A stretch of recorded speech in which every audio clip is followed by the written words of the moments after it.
You mentioned that there are different contributing factors into the baby sleep, and one of them you mentioned is the routines and the time when you wake up, how you feed the baby, how the whole day goes, basically. Again, if you would give me a recommendation, what would be the general guidelines for creating the routine that will help the healthy sleep? I would tell you and other parents to focus on a rhythm in your day. So you want to have a rhythm that your baby will quickly pick up on. What is happening in the day? You wake up in the morning. Do you go outside? Do you have a feed in the morning? How is this happening? If you have solids, when are you offering solid foods?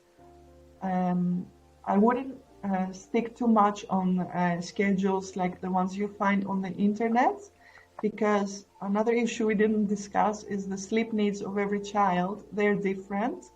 And for example, if you have a baby of 6 months, like you asked me, you can have a baby that needs 12 hours of sleep, and you can have another one that needs 15 hours of sleep.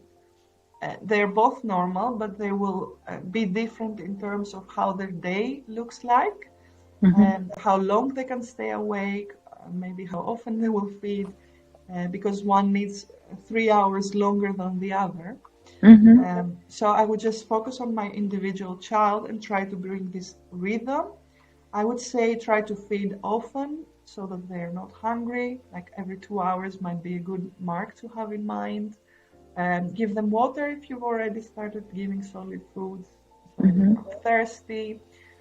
Put some activities here and there so that they move their bodies. If they are starting to roll, leave them on the carpet so they can exercise these new skills. If they want to crawl, or if they're trying to stand up, walk, all these things are fine. We want them to move their bodies. Try to give them lots of sensory inputs.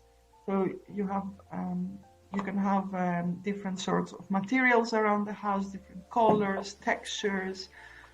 You can let them touch things, smell things, see things. You can also leave them without clothes to touch their bodies, know where every limb is, and so that they can feel like how their body feels. And if we're talking about this is the day, the rhythm of the day, but what would be recommendation for me for the sleep routine? Like you already mentioned that, avoid screen time or something like that, but maybe. Yeah, we want to see just before sleep that we have a period of time, which is the sole reason of that time is that the baby or older child can relax and they can start getting into sleep mode. So you want your routine to be something that makes them feel safe and secure and connected to you, because sleep will be a separation from you. So you want the connection to be there. I'm going to discuss the nighttime routine because daytime can be the same, just shorter. So we discuss the nighttime, we have it. So the nighttime routine should last about 30 to 45 minutes. With younger babies, we have a shorter sleep routine. With older babies or children, you might have a longer one because you're reading a book probably, or doing something that requires some more time. And the steps can be something like 4 to 5 steps. If they're younger, less steps. If they're older, more steps.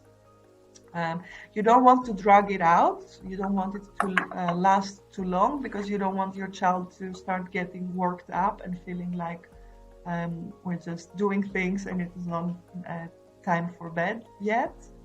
But you also don't want to rush into things.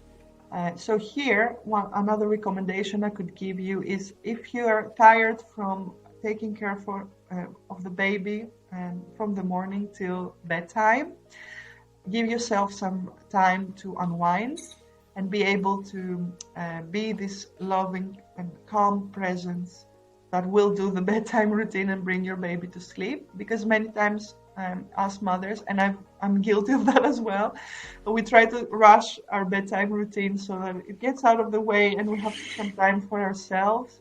But if babies pick this up, then you can see that they are not sleeping. They're feeling It takes longer for the sense sure. that is there. Yeah, so it goes in longer. So just, treat this as a last moment to connect with your child and make sure that they feel safe, secure, and connected. It's actually very interesting that you said to have some possible me time before putting baby to sleep than after is usually we actually expecting this to happen. That's why we want our baby to sleep faster. I noticed many times that if I have any plans after putting my child to sleep, it's not going to happen because Yeah, he's I'm somehow usually still. working at night, so I can totally relate because I'm just trying to see when are they going to go to sleep so that I can start writing emails, sending messages, Yeah. organizing everything that needs to be organized. So. Aspa, when I had my child when he was younger, I found a couple of other recommendations which were useful, like, for example, the temperature of the room, the dim light. Could you elaborate on these aspects of the Yes. environment? What you're referring to is everything that has to do with sleep hygiene, and this is Mhm. something that is useful for adults as well. So this mostly takes into account the circadian rhythm. So together with the light, temperature can give a signal to our bodies that it's night. Also our physical activity and food.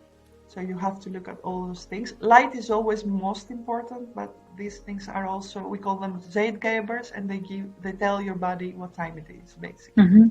So with temperature, you want your room to be cool. It needs to be comfortable. Especially you live in Cyprus and I lived in Greece. There's these heat waves in the summer. So we have a huge problem with that. We want our room to be comfortably cool. So you will see information online that says 16 to 21 degrees, but when outside is 40 degrees, 21 is too cold. So for us living in more Mediterranean or tropical climates, then you have to take into account what temperature is outside and just make sure that it's cool. And you should dress your child the same way you dress yourself. And if it's a young baby, you just put an extra layer. If it's an older child, perhaps they're fine with the same clothes. So that's with the temperature. Okay.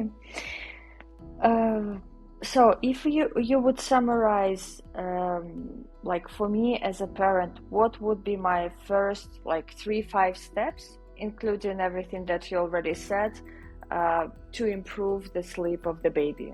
If I we would will. focus on anything that has to do with sleep hygiene because it's your foundation for everything. So I would focus on light exposure. I would tell you to wake up the same time every day.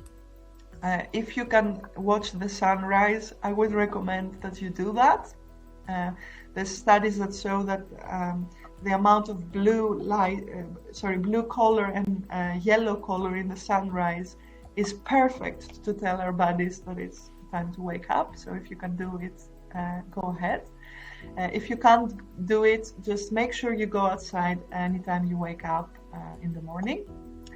And then I would tell you to feed your child regularly during the day, fill them up, and have them take most calories during the day, so that they're less likely to require calories in the night.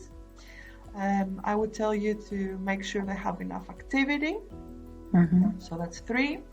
4 would be to be flexible and to adapt. If you have to go outside and do some jobs or whatever, you have a life, just be flexible with your child. Don't stress too much whether like the naps are happening in the same place.